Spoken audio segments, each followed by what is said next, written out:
Sejam bem-vindos ao podcast número 6, que está trazendo muita saúde e qualidade de vida para você que está aí nos assistindo. E é com muito prazer que eu vou receber uma pessoa especial, o cara que sabe tudo sobre medicina, que é super atualizado, que está há anos atuando no mercado, que já conhece e já viveu os mais diferentes cenários, que vai distribuir seu conhecimento, seu potencial conhecimento e vai nos auxiliar muito nesse dia. Então eu vou chamar para vocês aqui o meu convidado de hoje, o Dr. Ovidio Rode. Parabéns por ser esse profissional de auto reconhecimento aqui, doutor, e que bom ter hoje você aqui junto com a gente. Boa tarde a todos. É um grande prazer estar contigo aqui para falar um pouco desses assuntos aí que fazem parte da vida da gente, né? Entre altos e baixos. Então, mostrar o caminho, já que a missão do médico, pelo menos a minha missão, é recuperar a saúde dos meus pacientes e fazer com que permaneça durante toda a sua vida.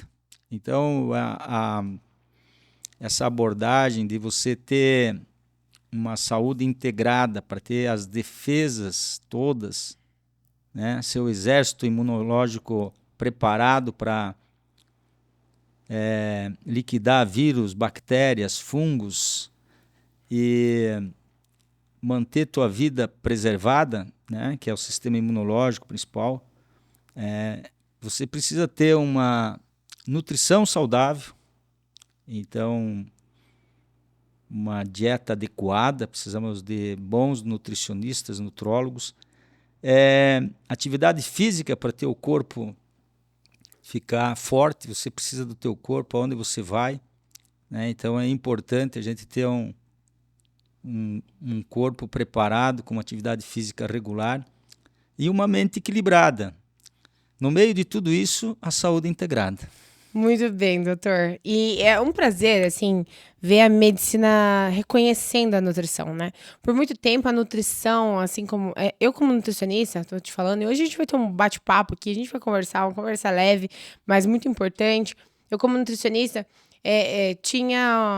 nunca vi a nutrição de outra forma, mas o mundo sempre viu a nutrição como um mecanismo de emagrecer. E é muito lindo ver a medicina se integrando à nutrição, como o senhor vem despertando, né, nos seus pacientes essa consciência nutricional. Porque é ótimo receber uma indicação dos seus pacientes, por exemplo, né? Eu sei que muitos aparecem lá na clínica, mas do médico vendo a necessidade da nutrição. É um prazer imenso e é muito bom fazer parte desse movimento e obrigada pela sua consideração. Eu quero deixar isso muito bem claro aqui, antes de mais nada, esse respeito entre as profissões, que eu acho que vale muito, cada um fazendo seu papel e ambos tentando buscar sempre a qualidade em atender o seu paciente, vendo as necessidades reais dele e deixando, né, aquele egoísmo, aquele eu vou dar conta de tudo ou eu não posso fazer nada por você, pode ir embora, e olhando um paciente como um todo, aquele que precisa de ajuda e está ali para ser tratado e bem visto, bem quisto e tudo mais. Então, a nossa medicina ela tem origem o nosso patrono da medicina, né, pai da medicina, o Hipócrates, que colocava que para nós fazermos da nossa comida o nosso remédio. Mas existe uma coisa integrada que a gente deve levar em conta, porque a nossa medicina ela é muito jovem, né? Ela tem 200 anos. Nossa medicina é de 1824, quando o Dr. Lugol, pela primeira vez, fez o uso de uma substância específica para a tireoide. Então, um problema, um remédio. Mas antes disso, nós temos que lembrar da medicina Ayurveda, que deu origem a todas essas medicinas que têm mais de 8.000 anos, né? Então, deu origem à medicina chinesa, à medicina árabe, à nossa medicina moderna, né? Então, eu costumo dizer que nossa medicina moderna ela é muito boa para problemas agudos, né? Quebrou uma perna, tem um recurso, precisa fazer uma vídeo, então a tecnologia ela é muito boa. Mas para esses problemas crônicos, a gente faz uma integração com Com os os hábitos hábitos, os nutrientes, as substâncias que realmente vão trazer essa longevidade, né? e vão resgatar a tua saúde, né? A gente não espera que os remédios que você usa temporariamente vão trazer a tua saúde de volta. Não, aquilo é temporário. O que vai trazer mesmo a tua saúde de volta é uma dieta adequada, atividade física e então a saúde integrada, né? E eu fico um pouco triste quando eu vejo, tipo, uso crônico de medicamentos, né? Então, pessoas que passam a vida toda com enxaqueca utilizando um anti-inflamatório. Então, achando que aquele anti-inflamatório vai resolver o problema, mas não vai recuperar a saúde de ninguém, né? Não vai diminuir a dor, não vai fazer a tua saúde ficar melhor. Você simplesmente não vai sentir a dor, mas o teu corpo tá lá agindo como se tivesse com aquela dor existente, não é? Então, você tá amenizando o teu sintoma, mas não tá tratando a causa. Eu acho que um dos porquês a gente tá aqui hoje é exatamente falar, trazer essas causas, trazer o que tá por trás da doença, trazer por que o ser humano tá onde tá e por que ele sente cronicamente uma coisa que ele não deveria sentir. Porque todos nós éramos para ser saudáveis e passar uma longevidade com saúde, considerando a qualidade de vida que a gente tem, o conforto, o acesso também, que é muito priorizado. Imagina, antigamente, né, não existia o acesso, não existia as possibilidades, o recurso era mais escasso. E se hoje a gente tem mais recurso, o porquê que a gente está adoecendo cada vez mais, não é mesmo? Então, essas causas, né, que estão por trás da saúde atual. Esse é o impacto e qual que é a sua consideração, assim, doutor? Então, a gente tem que voltar historicamente na evolução do ser humano. Até 10 mil anos atrás, o ser humano ele tinha a mesma genética que tem hoje. Então, vivia com muito menos problemas, mas a partir de 10 mil anos para cá, o ser humano se fixou à terra e começou a plantar trigo e fazer farinha. O ser humano depois, mais tarde, começou a plantar cana e extrair o açúcar. Aquilo que Deus colocou escondido, né? O doce, né? Lá no mel, que tinha que disputar com as abelhas, né? O ser humano começou a fazer em grande escala. Tornar em né? acesso. E o mais grave, então, aconteceu em 1911, quando eles lançaram os óleos vegetais. E aí, muitas doenças, então, apareceram com esses nutrientes todos aí que foram inseridos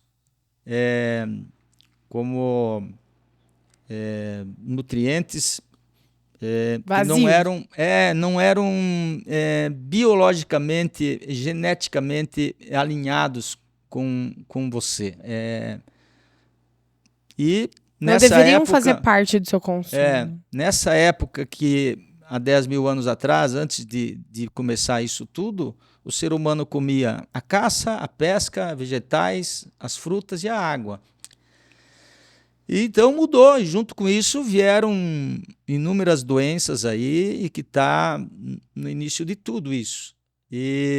Então nós temos que ponderar e cada vez mais, então, buscar um equilíbrio para ter uma nutrição saudável e ter uma saúde, como dizia o Hipócrates, né? Faça da sua comida o seu remédio.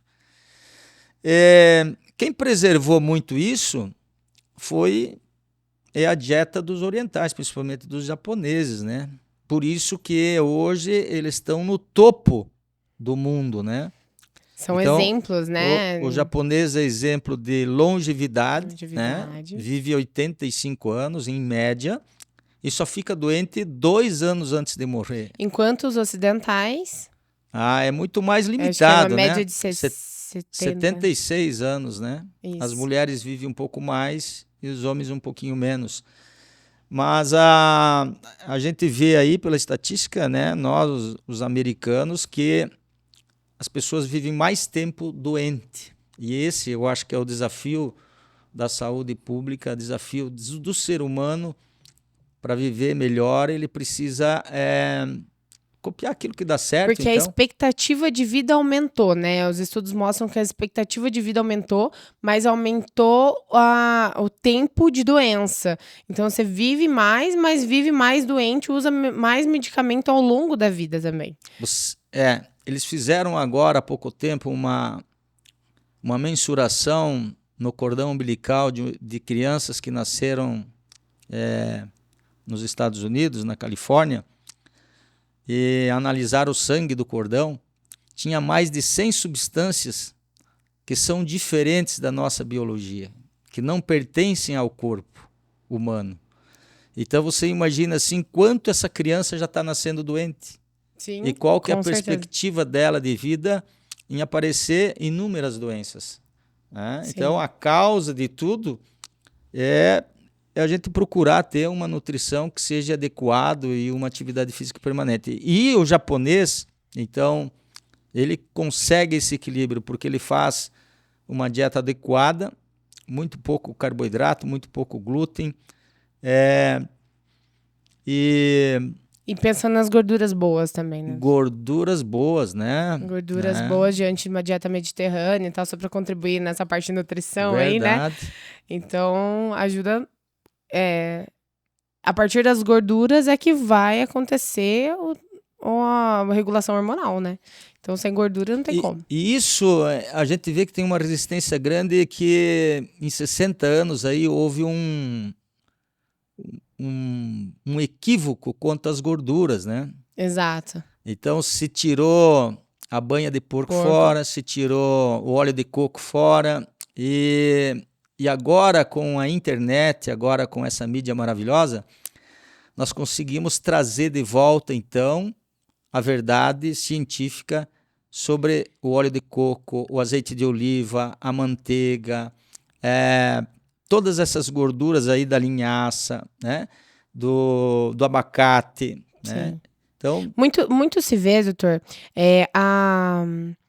os estudos, né? Os estudos por muito tempo modularam, né, o consumo da indústria, né? E esses estudos manipulados pela indústria também, muitas vezes, fizeram a população mudar seus hábitos. E a gente vê isso, a gente sabe disso, já está sendo quebrado esses mitos, com certeza. Mas você vê também essa indução da parte de medicamentos. Houve influência da indústria no uso de medicações de uma forma assim... Não precisaria dos medicamentos, a doença passou a existir e, consecutivamente, os medicamentos? Você acha que houve uma indução da indústria de medicamentos? Assim? A indústria, a gente diz, a indústria, ela não está preocupada muito com a doença, ela está mais preocupada em fabricar e ver o que é possível. O acionista quer lá lucro.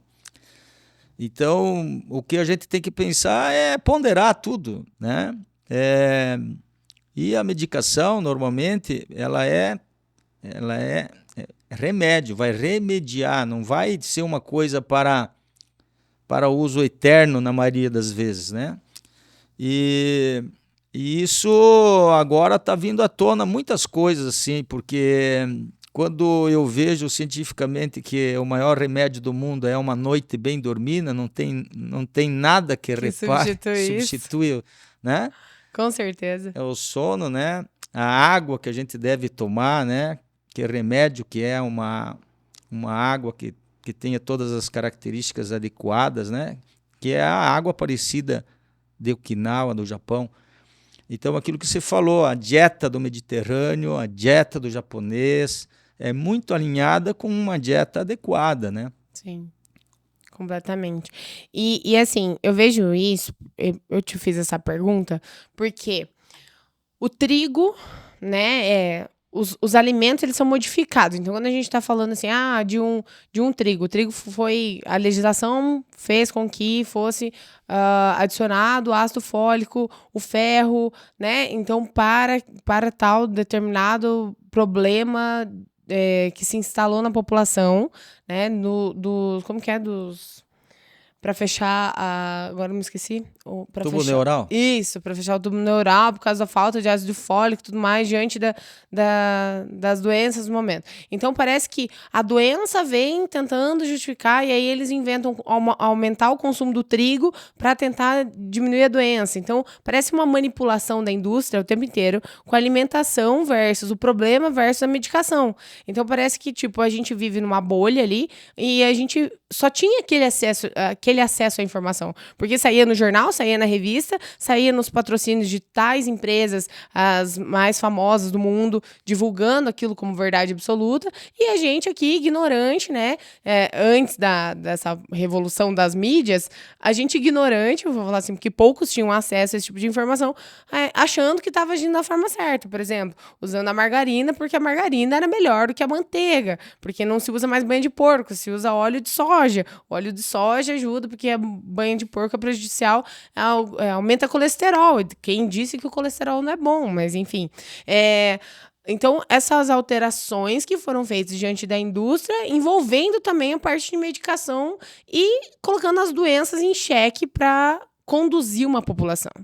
Sabe? Então, eu te fiz essa pergunta, o que você acha disso? Existe essa manipulação? Qual que é o ponto da medicina em relação a tudo isso? A medicina já abriu os olhos, já houve o despertar da medicina em relação a essas interconexões? Eu acho que isso é muito individual de cada médico, né? Os médicos, eles têm pouco tempo para estudar, pouco tempo para se atualizar e muitas coisas vêm mudando, né, nos últimos 20, 30 anos, né? Hoje a gente sabe que o carboidrato e o glúten levam a um vício, ocupa o mesmo receptor da cocaína no cérebro. Então eles pegaram um grupo de ratinhos que eram viciados em cocaína, outro grupo em heroína, e colocaram em 3 pratos, um de cocaína, um de heroína e um de açúcar. E deixaram os ratos lá. E os ratos foram 3 vezes mais no açúcar. Por quê?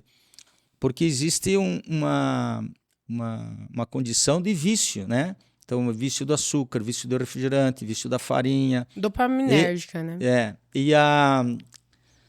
E o glúten, ele faz um processo inflamatório importante, tanto na parte intestinal quanto no cérebro, né? Então, e tem 400 vezes mais hoje, a farinha tem 400 vezes mais o glúten do que tinha, né, há 1000 anos atrás, né? Então, tudo isso vem se modificando.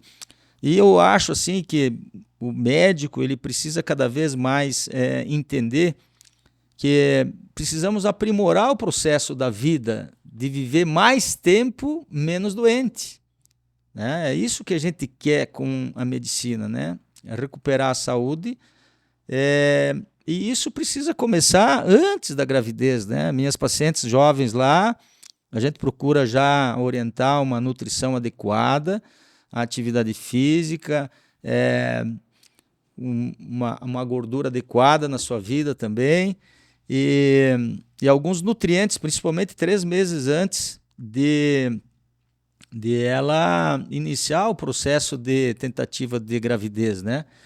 Porque a gente sabe que vários nutrientes aí, como o ácido fólico, né, o iodo, eles são muitas vezes deficitários e levam a problemas graves. E isso o japonês sabe, né? Então o japonês lá, eles nessas Olimpíadas de matemática, eles vencem todas, porque o cérebro e o QI deles crescem quando eles têm os nutrientes adequados, E eles colocam, então, o ácido fólico, o iodo, o selênio. Na verdade, é a qualidade alimentar deles, né? É legal a gente falar que um prato, ele é capaz de modular teus genes.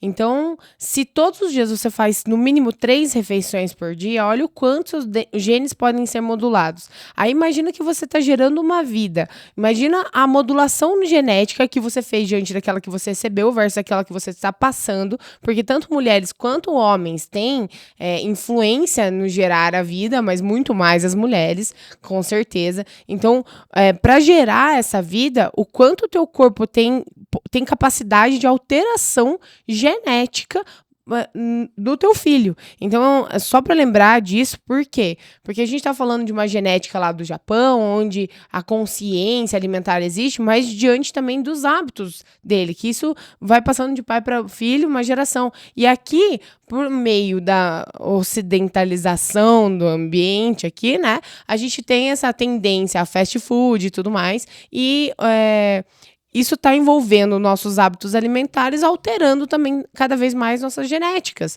que eram para ser às vezes mais saudáveis, que deveriam ter mais terra e nossa região, né, que é riquíssima em nutrientes. O Brasil, por exemplo, tem a castanha do Pará, onde lá na China não possui o selênio em condições férteis do solo. E aqui no Brasil a gente tem a castanha do Pará, que é rico em selênio. Então é só a castanha do Pará, não existe outro alimento que substitua a quantidade de selênio disponível na castanha do Pará. E a gente tem ela aqui no Brasil. Então deveria termos também uma qualidade alimentar diante do nosso solo. Só que a ocidentalização, a Revolução Industrial, que colocou fez essa alteração na sociedade, trazendo também as grandes indústrias poluindo, né, esse ambiente, de que, tipo, eu preciso consumir certos alimentos de uma outra forma, porque a margarina que faz bem, o óleo que faz bem. Então, é tudo uma revolução industrial que tenta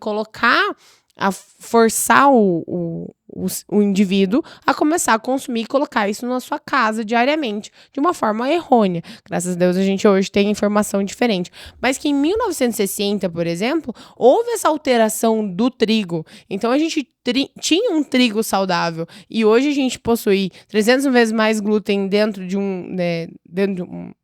comendo uma fatia de pão, exatamente por essas modificações industriais.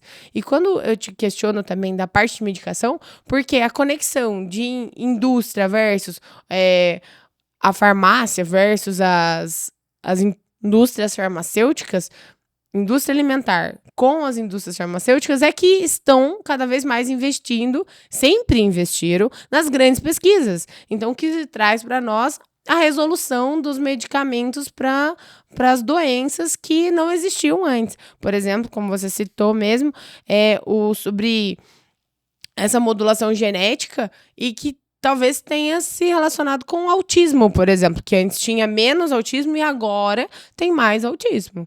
Não é, doutor? Faz sentido isso? Você tem visto mais esse tipo de doença hoje, em relação a 10 anos atrás, por exemplo? Porque o doutor foi diretor da Policlínica por quantos anos? 10 anos. 10 anos de diretor da Policlínica, do melhor hospital aqui da cidade, né? Por muitos anos considerado o melhor, né, doutor? E eu não sei como que é hoje o ranking dos hospitais de Cascavel, mas, enfim, o alto cargo que o senhor tinha, então, quantidade de pacientes que o senhor já atendeu, quantos anos de profissão?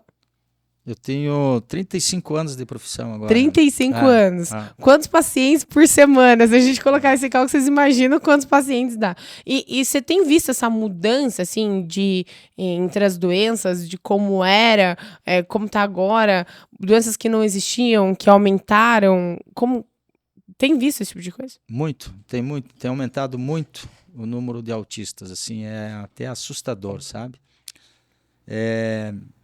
Mas caímos sempre no mesmo ponto, né? O planejamento, quando a gente erra no planejamento, o sucesso fica prejudicado, né? Então, eu acho que o brasileiro, ele não tem essa condição, por várias coisas, mas uma coisa que eu acho que mudaria muito seria uma escola de qualidade. Porque a educação é uma vacina que tu faz numa pessoa durante esses 18 anos e vai organizar ela para o resto da vida contra todos os males. Sim.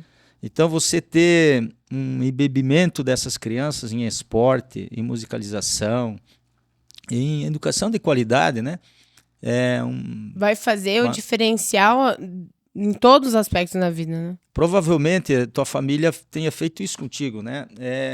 Na minha casa, o esporte, por minha mãe ser professora, me estimulou muito ao estudo, ao esporte, e com meu pai, o trabalho. Então, eu acho assim que eu consigo manter isso porque eu fui para, eu digo, vícios bons, vício da bicicleta, vício da natação, vício da canoagem, vício do futebol, né? Vício da leitura. Então são, na verdade, são diferentes, mas são bons hábitos, boas coisas. Bons estímulos, né? Bons estímulos. E isso está na base educacional, então. Está na base, porque se você garante isso, uma criança que seja estruturada, mesmo que a família não tinha condições, mas se a escola garantiu ela até os 17, 18, 19 anos, ela vai ter condição de ser um bom técnico, de ser autossuficiente, ou de repente fazer uma faculdade, né? Ou mesmo virar questionadora do sistema, né? Eu acho que a função... Faz sentido, doutor?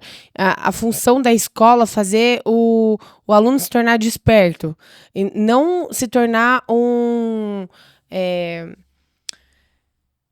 seguidor, né, de uma idolatria, um seguidor de um pensamento, um seguidor de uma referência bibliográfica, que é o que a gente vê muito de pessoas que estudam demais, e sim um questionador de sistemas. Então, talvez a educação gere futuros pensantes, né? E não pessoas que seguem uma religião.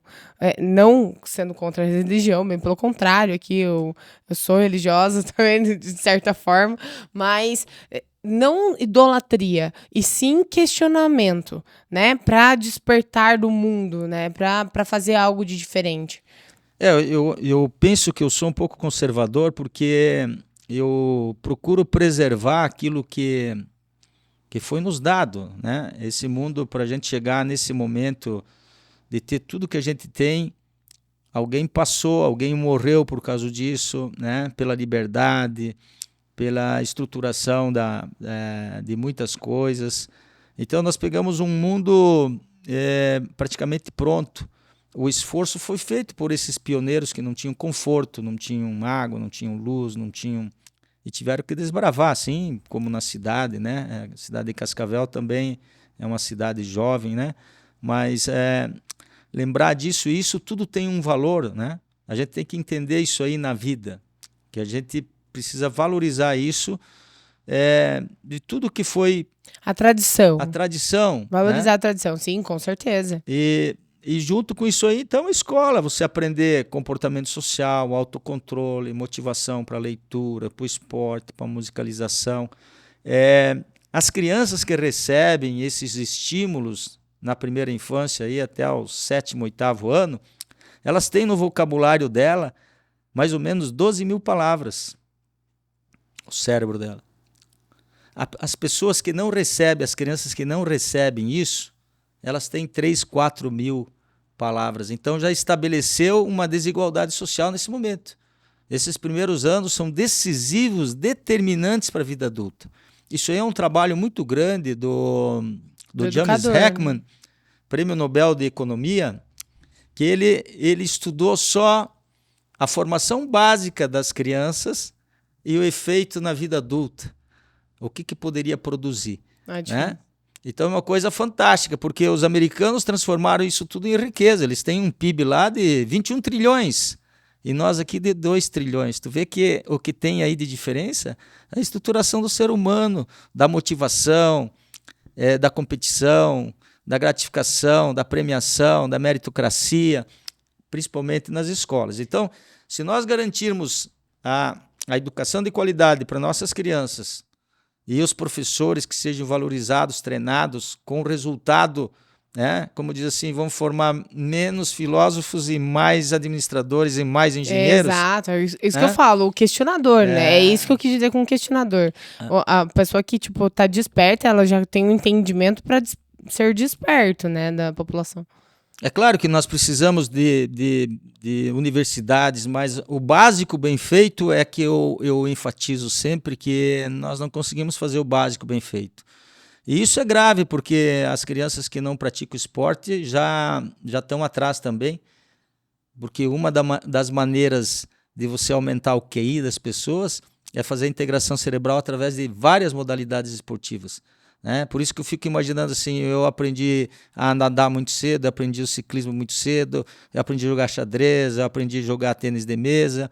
Isso aí faz uma conexão maior no cérebro, porque o número de neurônios praticamente é o mesmo das pessoas. O que vai fazer a diferença é a integração entre eles. O estímulo, né? O estímulo. Muito, muito bem visto. E eu acho que realmente é o caminho, é o estímulo lá nas escolas, mas o que me preocupa, né, a gente acabou entrando nesse assunto, a gente não tem por onde começar e por onde terminar aqui, a gente só deixa acontecer e a gente vai vendo no que vai entrando naturalmente, eu falo, a gente segue o flow aqui, né, tá? Então, o estímulo da escola, eu às vezes vejo uma dificuldade para aquele que não tem condição. Então, aquele que não tem condição, que às vezes recebe um mau treinamento, ele se torna mal treinado, às vezes, tipo, vivendo uma idolatria para aquilo. Por exemplo, eu tive capacidade, graças a Deus, meus pais me colocaram numa boa escola, eu tive acesso a uma escola religiosa, de alto renome, enfim, de uma boa formação. Mas pensando em maioria, as crianças, elas dependendo da sua capacidade financeira aí, né, você vai proporcionar uma realidade para sua família.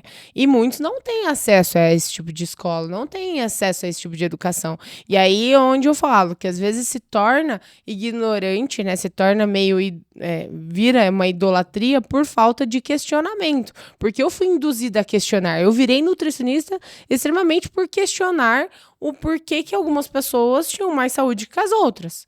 E da onde que vinha essa saúde? Eu comecei a observar padrões e eu falei, então, se a saúde vem daqui, é aqui que eu caminho. A nutrição estava na minha vida por causa disso. Ela aconteceu na minha vida por causa disso. Mas algumas pessoas não têm esse acesso de virar questionadores e acabam sendo conduzidos por aquilo imposto. Então, se o alimento, igual foi feito por muitos anos. Então, se a margarina é boa e na escola ensinam que a margarina é boa, eu continuo usando a margarina, né? Se o óleo é bom e na escola eu Ana, aprendi que o óleo era bom e que não podia se usar banha de porco, e eu aprendi que o óleo era bom na minha época, eu continuei usando óleo de coco, óleo de soja, né? Aprendi que isso era o melhor caminho. Então, na escola tem esse tipo de informação. Então, quem é que está dando esse tipo de informação para a gente também é uma coisa a se questionar. Mas, como o senhor falou, a indução de uma boa educação com certeza faz sentido. O que não pode é acreditar que a educação vai ser... inibir o questionamento desses jovens, né? Assim, eu recebi na minha casa, pelo intercâmbio do Rotary, 2 intercambiários, um da Alemanha e um da França. Eles ficaram lá comigo durante um período grande e eles chegaram no Brasil falando 4 idiomas. Saíram daqui falando o 5º idioma, com 15 anos. Essa conversa que eu tinha com cada um deles era uma conversa... muito boa, de alto nível e de pessoas assim bem estruturadas, que tinham uma visão lógica e organizada do mundo. E tinham sonhos e tinham um propósito. Um virou engenheiro mecânico e o outro engenheiro elétrico. Então, eu perguntava para eles, vocês vão em escola... diferente ou a escola para todo mundo? Falou, não, escola, todo mundo aprende o que eu aprendi lá. Eu sou do interior. É uma escola normal. Eu tirava leite de vaca lá no interior junto com meu pai e tal, mas Sistema pegava de minha, educa- é o minha sistema de bicicleta. educação. Isso, sistema de educação. Então, assim, ó, esses jovens podiam dizer, não, o cara nasceu lá no interior, não tem ônibus, não tem para ir para a escola, mas não, ele ia de bicicleta, tinha infraestrutura boa e ele ia de bicicleta para a aula e tinha musicalização, e tinha esporte, e tinha natação. Então, aquilo que você falou, assim, já para minhas filhas eu tive que Proporcionar uma coisa proporcionar diferente. algo a mais fora do horário escolar, onde poderia fazer tudo na escola, entendeu? Então, é isso que eu sou um cara que tem uma frustração disso aí pela educação do Brasil, não ser uma educação com gestão, com números, com uma padronização de uma maneira adequada, no sentido de inclusão, e de qualidade, né? De De qualidade, qualidade, exato, é onde ensina importante. matemática de verdade, onde ensina o Ensina inglês a de organizar suas verdade, finanças, as ensina a finanças, alimentação, empreendedorismo. ensina um pouco da medicina caseira, né? Por que não? Por que não aprender que o chá é bom para tal coisa? Por que não entender que a vitamina C pode ser um antioxidante? Uma coisinha básica que você de casa talvez já saiba, né? Porque a gente fala muito disso aqui, eu dou todos os dias dicas lá no meu Instagram. Então, informaçõezinhas básicas que estão ali disponíveis. Por que não? Uma criança já não pode saber dessas coisas, né? Como organizar a carteira, qual é o valor que deve ser guardado, o valor, né? Se ela soubesse também que a banana é importante para comer a fruta e tal, e não banalizado, né? Tipo, informações desnecessárias estando na escola, informações úteis que talvez deveriam fazer parte dessa educação também, né? Então, por causa disso tudo, né, e a nossa medicina está com muita dificuldade, né, e também financeiramente é um saco sem fundo, porque você trabalha na ponta, né? Você trabalha quando o ser humano fica doente. Então ele não consegue mais produzir, ele fica doente. E então eu fico imaginando assim que a gente poderia reorganizar, fazer um projeto preventivo e um curativo. O preventivo é que vai dar o futuro. Também em toda parte do Brasil, de infraestrutura e outras coisas que poderiam acontecer, né? Porque tudo passa por planejamento. Se não tiver planejamento, gestão, o erro vai ser grande no futuro, né? Então, a ineficiência vai ser grande de tudo, né? Eu acho que assim, ó, desse ponto de educação, assim, que eu tenho outra pergunta para te fazer, mas a minha opinião, né, não que ela seja importante, mas é minha, eu falo assim, não tem como ser a sua, ela só pode ser minha, enfim, mas a minha opinião é que você deve se questionar sobre as coisas. As pessoas deveriam se questionar mais, deveriam se questionar até sobre os seus sintomas, sobre a realidade de sentir uma dor de cabeça, sobre por que a minha barriga tá estufada, ou sei lá, ou por que eu tô acima do peso, ou por que o meu joelho dói. As pessoas deveriam se questionar mais. E quando eu falo de, tipo assim, sair da bolha, sair daquele sistema convencional, é assim que funciona e pronto, mas se questionar é abrir seus campos de visões para buscar da onde vêm as coisas.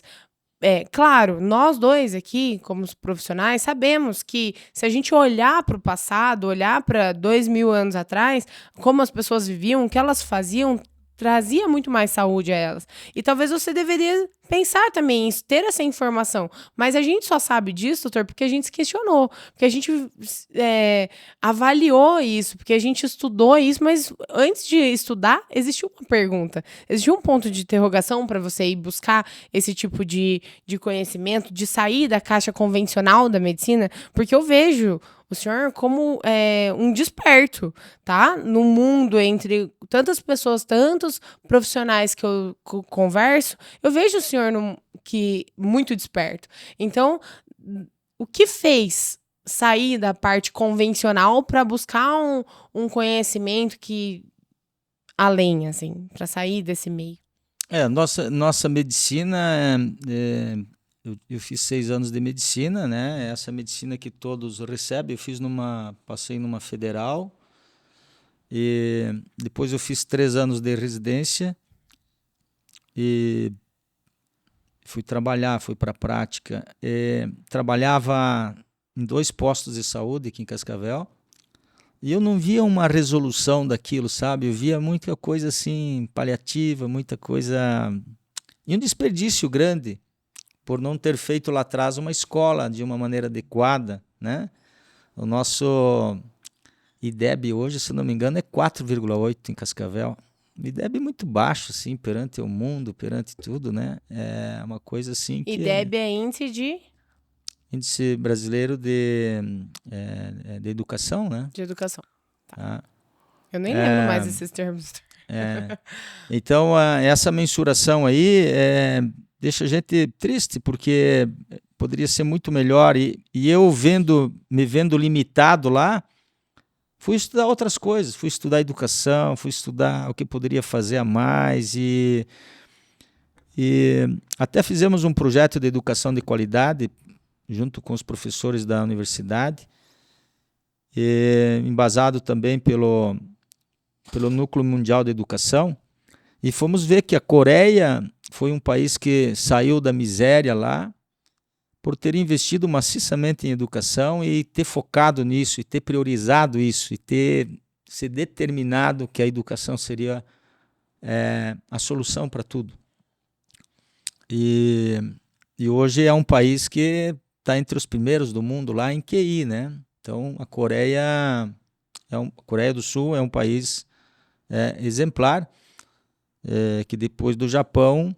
Mas o que te fez, assim, sair da medicina convencional? Não que o senhor tenha saído, não que o senhor não seja mais médico. É médico, continua atendendo e tudo mais. Mas o que te fez entrar nesse despertar? A educação, esses índices fora daqui, como eles vivem, o que, assim, qual foi a chave que fez o senhor buscar esse tipo de conhecimento? Na verdade, eu assim, por causa da minha formação de pai e mãe alemão,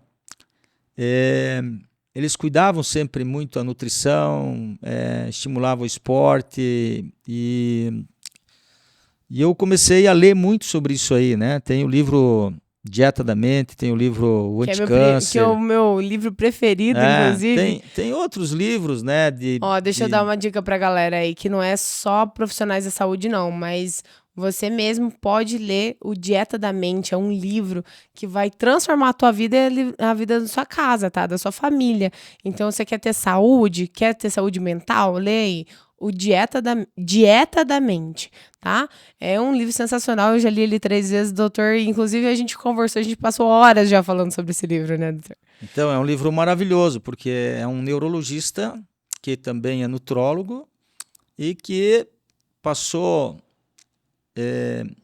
quando ele escreveu o livro, ele tinha 50 anos de pesquisa, né? Então, a pesquisa foi uma coisa que é estudada, é avaliada, que viu resultados e que deve ser daquela maneira. E essa análise eu comecei a trabalhar muito mais na prevenção.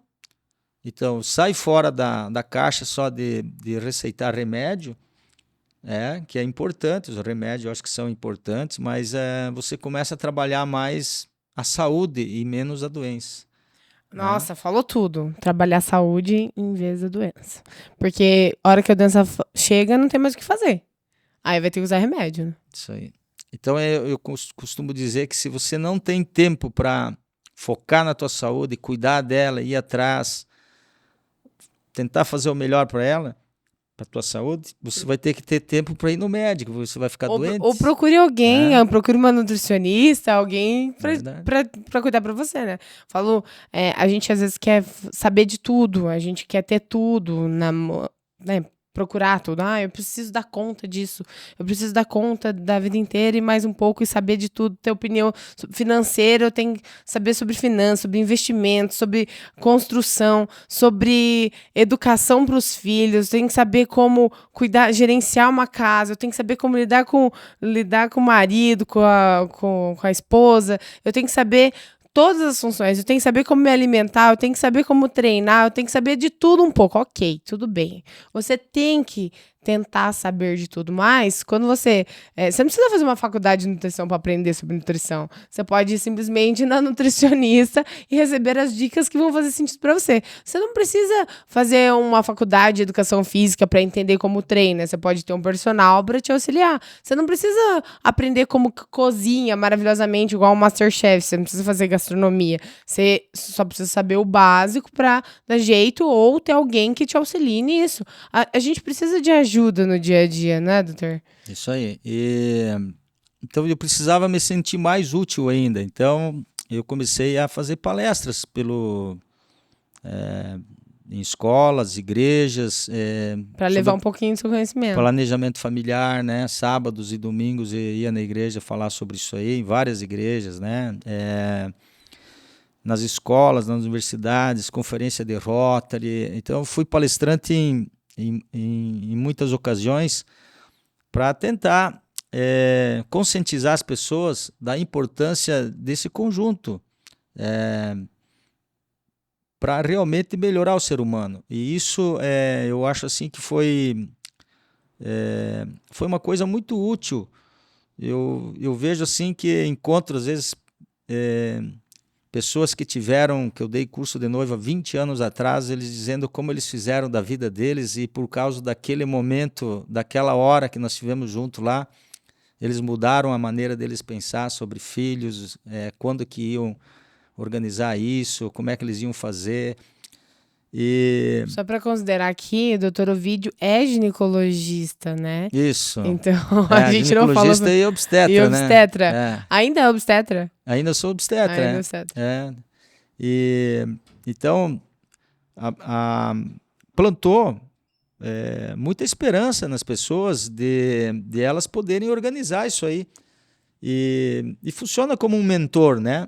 Você orienta, mostra o caminho e muitos seguiram. Doutor, vou ter que mudar o assunto aqui, mas é na mesma linha que a gente estava falando antes. Você me desculpa, mas porque a gente tem um tempo, que senão a gente vai ficar horas e horas. A nossa preocupação nós vamos conversar o quê? Eu falei assim, doutor, é só começar. A gente não para mais, o senhor sabe, né? Bom, então, a gente estava falando antes das mudanças das doenças da atualidade, assim. De antigamente, 10 anos atrás, para agora. Assim como a gente citou o autismo aqui, né? Que outras doenças você tem visto? E depois da pandemia, o que mudou? O que está chegando para você em consultório? Quais são os casos assim que você tem visto na sua realidade? Claro, né? Ser ginecologista e obstetra, mas com certeza vê uma frequência de outros tipos de pacientes. Eu também sei que o senhor atende até, às vezes, um homem ou outro, né? Aparece lá, não sei. Me explica um pouquinho isso aí. E quais são as doenças que o senhor tem visto, assim, pós-pandemia?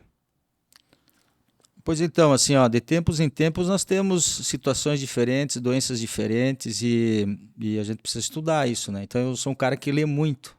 Eu passo sábado, domingo, lendo, estudando.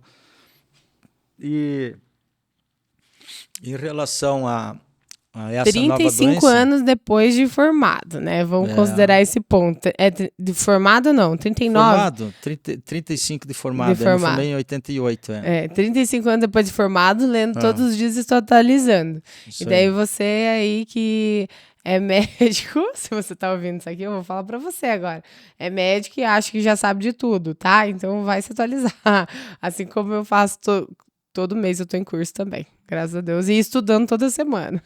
Então era uma doença nova, né? E a gente viu que em 2003 teve o SARS-CoV-1 lá na China e foi tratado com aquelas substâncias. Então já tinha mais ou menos um alinhamento com isso. Em função disso aí, a cidade entrou em colapso aí, congestão, o sistema ficou lotado e os empresários nos questionaram para fazer um atendimento que fosse privado. Na pandemia, doutor, você estava diretor da policlínica. Isso. E qual que era o teu papel no Covid, assim? Tipo, o papel... Não, o meu papel era, como diretor do hospital, era recuperar a saúde das pessoas, Mas, tipo atender assim, elas e atender o máximo medicar. de pessoas, tipo assim... Atendia Ou e você tinha que atender também, ou você só ficava, tipo, na parte de gestão, assim? Não, atendia também. Atendia também, não Atendia tem? também. Tá. Atendi muitos pacientes. E depois fizemos o centro de atendimento lá na Erechim. Batalhão de frente da pandemia. É, É? Explica um e pouquinho isso aí pra galera. É, houve uma incidência muito grande aqui do Covid e a gente foi buscar alternativas, estudar o que poderia ser feito para curar muita gente, para interromper, para Sim, amenizar o claro. sofrimento das Claro. pessoas, né? Uhum. E então, junto com a Associação Médica e um grupo de 14 médicos aí e 160 empresários que disponibilizaram os recursos e muitos voluntários, né, farmacêuticos, enfermeiras e outros voluntários lá, fisioterapeutas, se propuseram a ajudar aquele momento difícil de Quantas estresse. pessoas vocês atenderam? Mais ou menos 3.000 pessoas, 3.000 só pessoas. diretamente, né? Fora os Quantos dias? familiares, Tá, os... fora por mensagem e tudo mais. Isso Tipo, aí. presencial, foram 3.000 Presencial. pessoas. É. Em quanto tempo? Foi quase um mês. Um mês. Um mês de atendimento, 3.000 É. pessoas. Com certeza Sábado, contribuiu. domingo, né? Saía de lá 9h30 da noite, né? E assim, isso foi na pandemia. E o que ficou de sequelas após essa pandemia, nas doenças, no consultório, no dia a dia? Então, eu fui no Congresso Mundial sobre o Covid longo, né? O que poderia acontecer com as pessoas e o que está acontecendo. Então, as pessoas têm o Covid longo, elas têm problema na memória, elas têm ansiedade, elas têm alterações neurológicas, elas têm aumento de epilepsia, elas têm insônia, alterações visuais, alterações auditivas, alterações da pele, mas assim é muito cansaço, né? Elas referem muito cansaço por causa das lesões mitocondriais. Doutor, eu vejo que depois da pandemia, porque eu já era nutricionista algumas doenças, na verdade, elas se agravaram. A pessoa até tinha genética de desenvolvimento dessa doença, né? Mas ela foi antecipada. Então, uma doença que, por exemplo, a artrite. Uma mulher aos 30 anos com artrite, né? Antes, a probabilidade dela ter artrite diante de um fator genético que ela tem de deficiência nutricional daquela forma, né? Inclusive da vitamina D, que é um ótimo auxiliar aí de todas as questões. Mas, enfim, ela deveria ter uma doença muito... com 50 anos. E isso foi antecipado. Então, uma mulher com 30 anos já tinha uma doença de 50. Então, eu vi isso acontecendo depois da pandemia. Eu vi essas alterações. Isso será que se dá à parte de vacinas ou isso se dá às sequelas de quem teve Covid de fato? Qual que é a sua opinião? Será que é medicação? Qual que é a resposta? Existe? As duas coisas, porque lesa o sistema imunológico. E lesando o sistema imunológico, você tem proliferação de vírus, fungos, bactérias e tumores, né? Então, nosso sistema imunológico ele precisa ser forte. Quando Sistema imunológico, você intestino. Também, mas as spike elas bloqueiam a reparação do DNA e também fazem alterações da parte imunológica. Então, nós temos alguns problemas aí. As pessoas ficam com infecções de repetição, né? Você pode ver que a gente vê isso aí. Dores diante musculares. do medicamento, diante do tratamento, diante da doença ou das vacinas? Qual que é a sua opinião, assim? Como médico ou como... São duas coisas, né? Uma coisa é o Covid longo, né? Uhum. Sequelas que ficam e que possa afetar, por exemplo, mesmo com o Covid sendo Covid, o problemas vasculares, problemas outros podem permanecer, né? Ficar crônicos se não tratados, né? Sim. Então, nesse congresso se falou... O Covid se arrastou. O Covid se arrastou com lesões com lesões crônicas. Várias lesões que podem ser tratadas. Daí a gente trata isso, né? Isso eles mostraram por exemplo, lá como uma pessoa tratar. que pegou uma pneumonia na infância, que consecutivamente teve várias outras implicações e doenças que talvez não tenham a ver com os pulmões, mas que tiveram, por exemplo, uma dermatite, por exemplo, uma criança teve pneumonia aos 5 anos. Aos 10 anos ela desenvolveu dermatite. Aos 15 anos ela começou a ter enxaqueca. Aos 25 anos ela começou a ter asma. E daí, tipo, a primeira doença relacionada ao quê? Não veio a asma do nada, não veio todas essas doenças do nada, foi da pneumonia que ela teve aos 5 anos. Essa primeira doença que levou ela a ter as consequências. Faz sentido isso? Diante do Covid também, as pessoas pegaram Covid e depois elas desenvolveram doenças a partir do Covid? Sim. Adiantou esses processos? Ou aumentou? Mas aumentou mais ainda nos experimentos que a gente vê, né? Dos experimentos. E o que é relatado hoje, as consequências disso, né? Então... questionando então a segurança e a eficácia disso, né? Já que os números eles precisam ser revisados, isso, né? O que fez e a gente vê então desde mortes súbitas, né? A gente tem visto muita morte súbita, mal súbito, infarto em jovens, AVCs em jovens. Problemas psiquiátricos também, que aumentaram muito após a pandemia, né? Então, várias coisas assim, né? O cansaço, taquiarritmias, porque faz lesão no eixo de condução de RIS, no eixo elétrico do coração, né? Então, isso tudo está relatado lá, né? Nas complicações, né? Dos experimentos das vacinas. Dos experimentos, né? Então, eu acho que nós temos um problema pela frente aí por causa de tudo isso aí, que isso não acabou, assim. Tem muitas coisas, assim, que estão acontecendo que não acontecia antes. Então, temos que tratar, né? Muitas pessoas relatam para mim o medo de terem tomado vacina. A gente vai entrar aqui no consenso de tipo, tomaram ou não tomaram, enfim, o que já foi feito, pronto, acabou. Mas a questão algumas pessoas tomaram e elas ficam com medo desses efeitos, porque elas ouvem falar nas redes sociais e tudo mais, tem algumas informações chegando, elas estão se atentando, elas estão se questionando, e isso é muito importante. Eu vejo isso, se questione, pergunte antes de sair fazendo, ou de acreditar, ou idolatrar alguma coisa.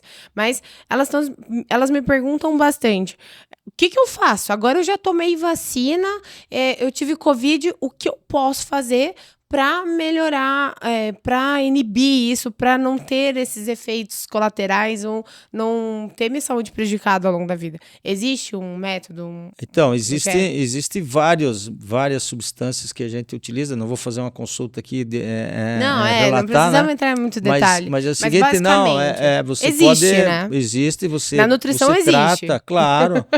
Você trata, incluir também a nutrição, né? Você precisa fazer uma dieta anti-inflamatória importante, você precisa fazer atividade física e tem várias coisas que nesse congresso mundial se falou nisso.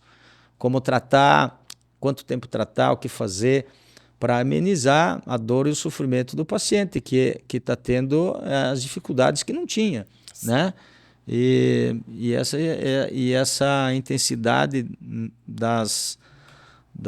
de antecipar coisas que demorariam muito tempo para acontecer, né? Então... eu vejo assim, por exemplo, o fator genético, né, ele se torna um gatilho. Então, a gente vai considerar aqui que a minha mãe tem osteoporose, né? Então, certamente eu tenho um gatilho de ter problemas nos ossos e tal, tudo mais. Minha mãe também tem artrite. Minha mãe tem osteopenia, na verdade, início de osteoporose.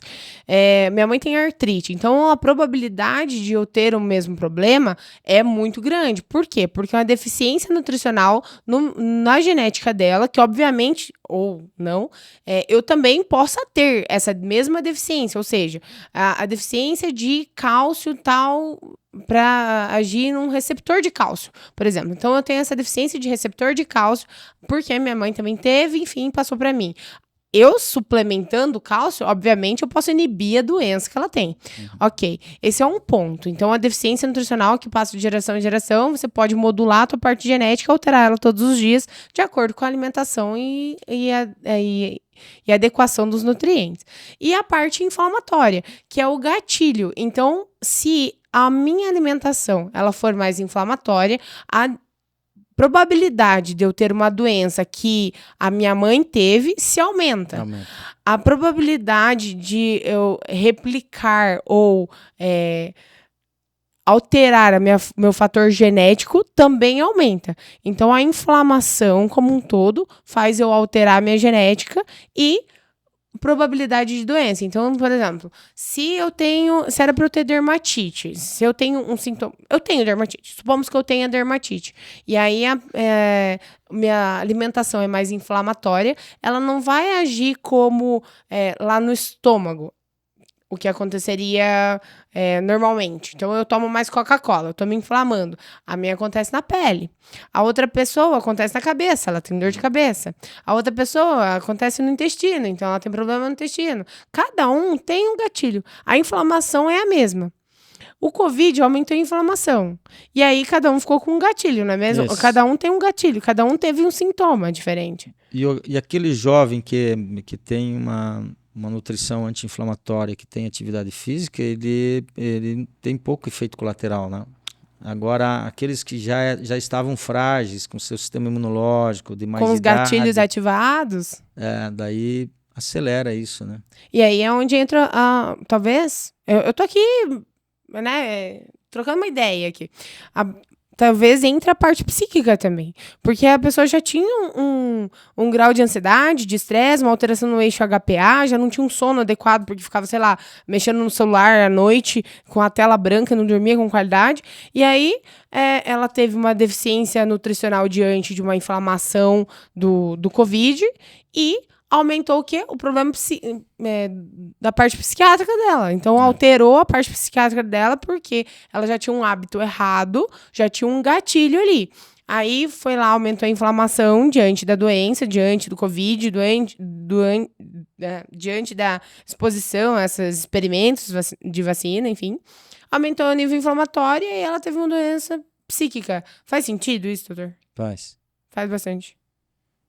Esse é o meu seguinte, posicionamento. Isso que eu penso. Assim. Tanto o Covid longo pode fazer uma neurodegeneração, quanto os experimentos, né? Eles podem. Ambos juntos, pior, A gente né? viu as tomografias nesse Congresso Mundial, tudo que você falou. Então, eu acho assim, aconteceu tudo, o que nós precisamos é tratar. Que a gente precisa desinflamar. Tratar, desinflamar, né? E diminuir os efeitos colaterais aí, né? O quanto antes, melhor sempre, né? Quanto antes, melhor, com certeza. Porque o gatilho foi aberto. Isso. O gatilho tá aberto. E é a mesma coisa que o caso da pneumonia aos 5 anos de idade. Aconteceu. Não tem mais o que fazer. Não tem como chorar, o leite derramado. Agora, o que eu preciso fazer para não ter consequências é que eu dei o exemplo antes, né, da criança com 5 anos que teve um problema. Tipo, inevitavelmente aconteceu. E agora, o que eu preciso fazer diante disso? Eu vou viver a minha vida inteira com problemas consequentes desse fato, ou eu vou tentar amenizar isso? O Covid aconteceu, não tem o que fazer. Eu acho que se as pessoas têm sintomas, estão com essas alterações que antes não tinham, elas têm que procurar, então, um médico que trate isso, né? E que possa ajudar elas, né? E aí que eu digo assim, que eu acho assim, essa é a função do médico, é recuperar a saúde das pessoas da melhor forma. E alguns médicos estão tratando isso, então eu acho que E agora eu vou colocar o senhor numa polêmica aqui. O que o senhor acha, assim, ó, da medicina convencional, da medicina que tá faltando se tornar desperta para esses outros fatores de longevidade? O que você acha que poderia ser feito e do papel do médico em ampliar seus horizontes, assim?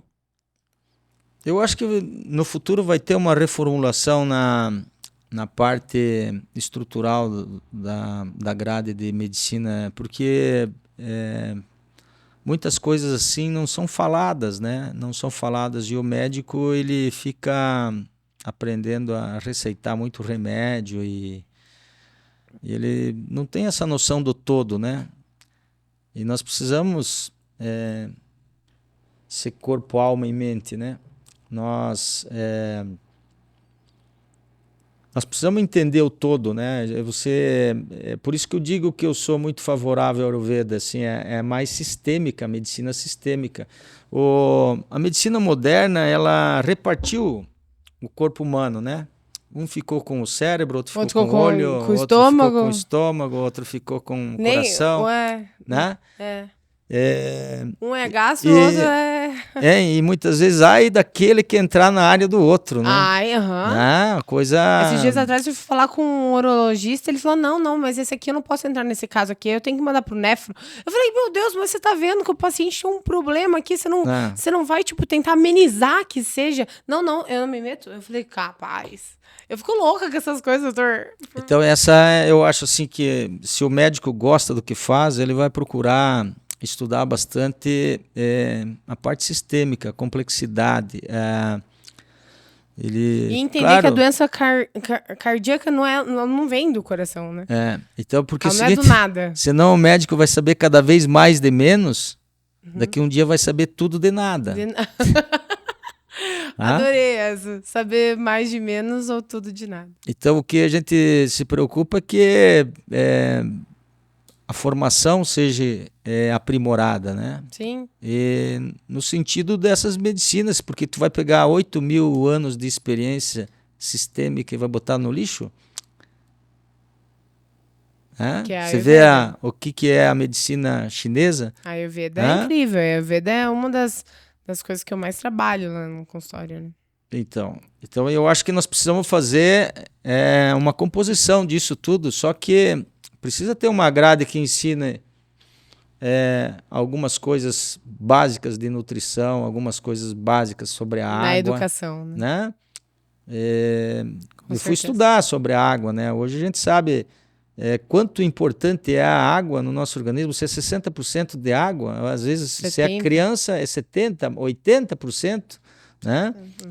Quanto mais velho, menos água você tem. Mas... É porque a gente estuda lá na escola saneamento, estuda na biologia que o corpo é composto por 70% de água. Sim. E aí, tudo bem. E aí ele para. O quanto deve tomar de água, o quanto como deve ser o pH dessa água, qual qualidade de tipo de água. E isso nada. Então, tipo, o conhecimento é meio que bloqueado. Cita-se a água importante. Tá, mas e daí? Qual a informação de uso prático na educação que é passado, né? E a outra coisa, né? Teu cérebro é 70% gordura. Sim. Exato, e agora não pode comer gordura. Imagina. Exatamente. Assim, então os trabalhos mostram que quem come pouca gordura boa, né? Sim, tem menos qualidade hormonal. Tem mais problemas, é verdade. E falta de neuroplasticidade. Verdade. Né? Porque a gente tem que lembrar, né, enfim, o senhor já sabe, né? Sim. O pessoal de casa tem que ter um bom profissional para ensinar essas partes que você tem que se questionar. Tem que se questionar o que é melhor para minha cabeça. Por que a minha memória não está mais como antes? O que aconteceu, né? Então, foi a indústria, na minha opinião, manipulou por muito tempo a alimentação, né? A indústria de produtos manipulou por muito tempo a conduta das pessoas dentro de casa, e aí os problemas começaram a aparecer no momento. Algum momento isso aconteceu. Existiu essa manipulação, a gente sabe. De medicamentos também. Existem livros aí que eu posto no Instagram lá, vão pesquisar. Então, existe de medicamentos, existe de alimentos, existe manipulação aí. Então, o que é o certo, o que é errado? Você precisa de um profissional que esteja fora dessa curva aí descendente e um que está ascendente, que está buscando, que está sendo atualizado, que está nos congressos internacionais, que não o Dr. Ovidio. Eu também sempre tô, né? Todos os anos eu vou para o congresso internacional. E é isso. A gente precisa estar... Você, de casa, precisa estar com esse tipo de profissional te atendendo. Eu tenho que prezar por isso, né? Eu sou parceira do doutor e a gente se apoia justamente porque a gente tá na mesma pegada. A gente tá em ascendência. O doutor, depois de 35 anos, em ascendência, enquanto tem um monte de gente se formando aí e que já tá ficando para trás, tá convencional demais. Eu acho que nós temos uma medicina agora que ela é libertadora. Você faz as tuas escolhas, né? E tu vai ter saúde ou não. Então, você tem um instrumento potente na tua mão que chama-se garfo. Tá? Né? Tu faz a seleção do que tu deve comer. Porque às vezes tu come aquilo e tu tem um prazer lá durante 5, 10 minutos e depois você tem um dia de indisposição, uma semana de sofrimento. Então a gente tem que pensar 4 dias, muito bem. 4 dias. Toda vez que você come alguma coisa, por 4 dias aquilo vai ficar no seu organismo. Se for inflamatório, 4 dias você vai sofrer. Então você tem dor de cabeça, às vezes, na quarta-feira, que foi daquele almoço do domingo, da sobremesa lá, que você não resistiu, aquele pudinzinho cheio de leite condensado.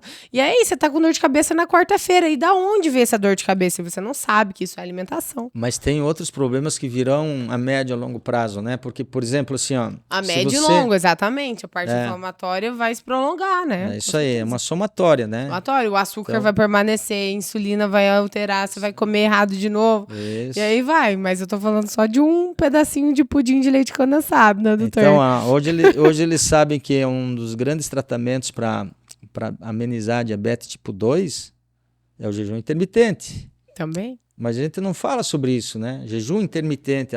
Acho que é para emagrecer. Diz que o Maomé, Jesus e Moisés tinham muitas divergências, mas eles tinham uma coisa em comum. Eles falavam sobre o jejum e praticavam o jejum.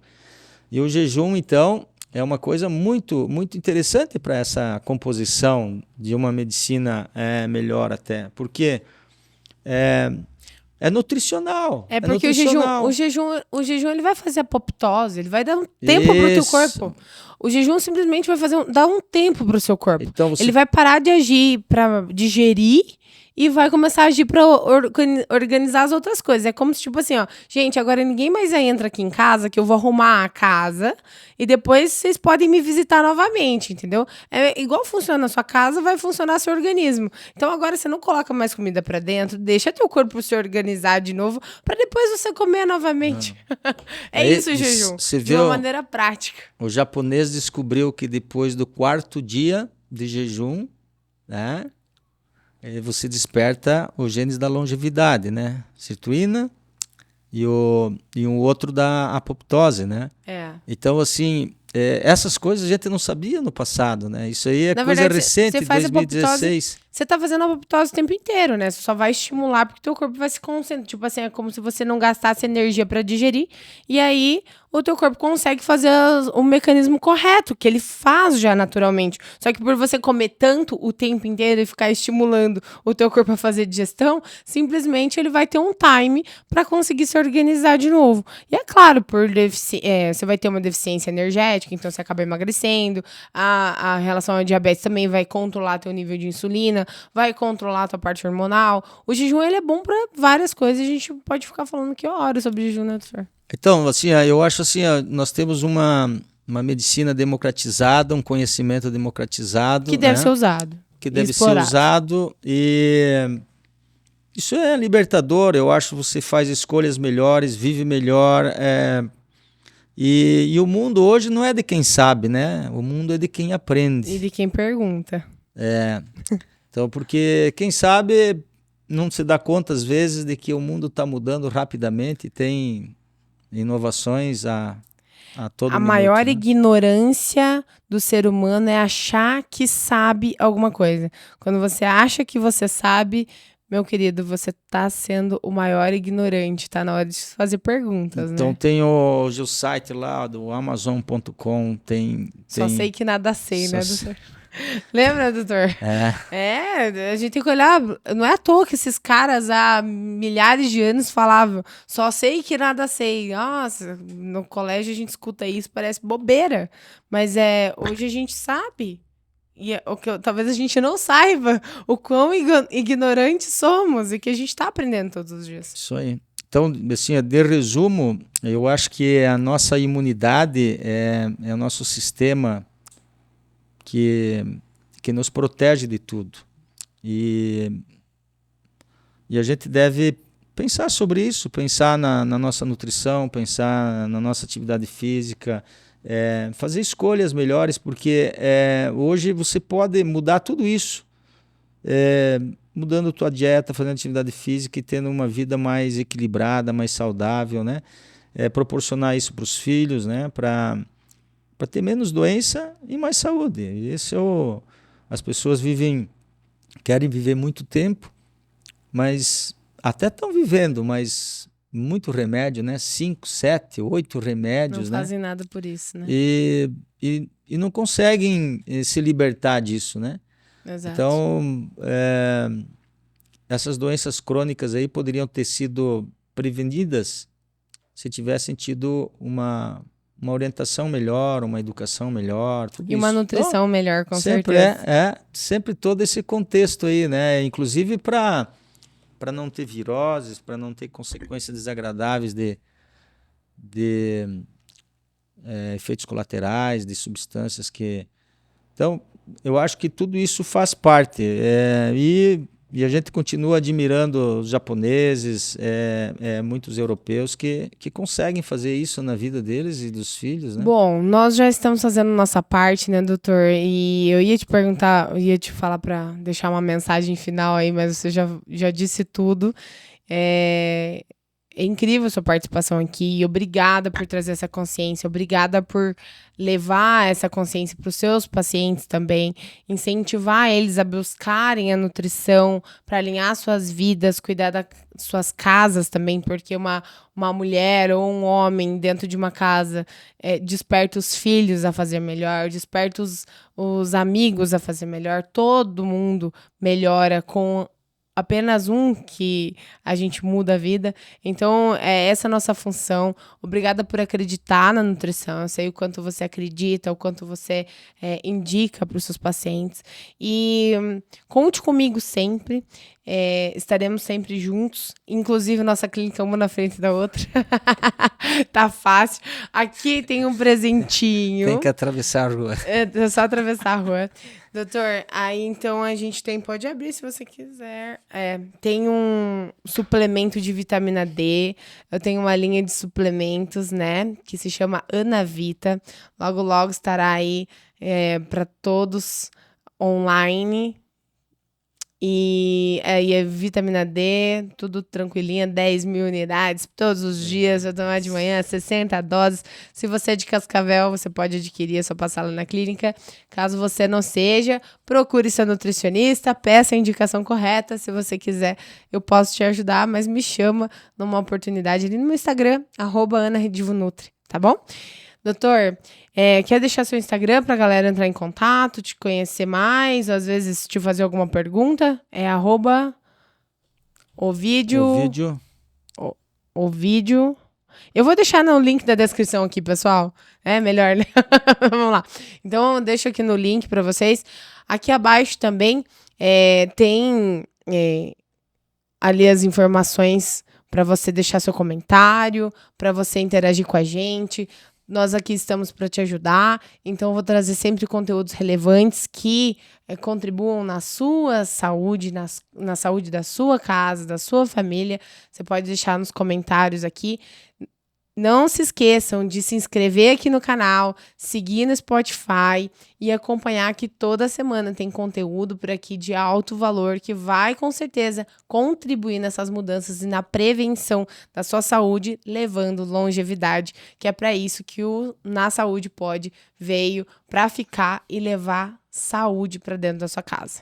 Doutor, então eu gostaria de agradecer o presente aqui e dizer que eu nasci para ser médico, eu me sinto útil e sigo o princípio em inglês de dizer que toda noite a gente deveria dormir pensando se a gente foi mais construtor, mais útil para o mundo ou menos útil. O que você fez de bom, né? Porque essa somatória de ações faz uma reflexão grande. Se você usou mais o mundo ou ajudou a construir um mundo melhor. E eu acredito nisso, eu acredito que nós temos uma experiência terrena aqui, nosso espírito tem uma experiência terrena e que a gente possa fazer bem aos outros sempre, né? E a minha missão é essa, é recuperar a saúde de meus pacientes e organizar elas e orientar para que eles vivam muito tempo com saúde e equilíbrio. Então eu queria deixar um grande abraço a todos vocês aí que acompanharam a nossa conversa aqui e dizer que nós estamos à disposição a que precisar. Ajudar a transformar vidas, né?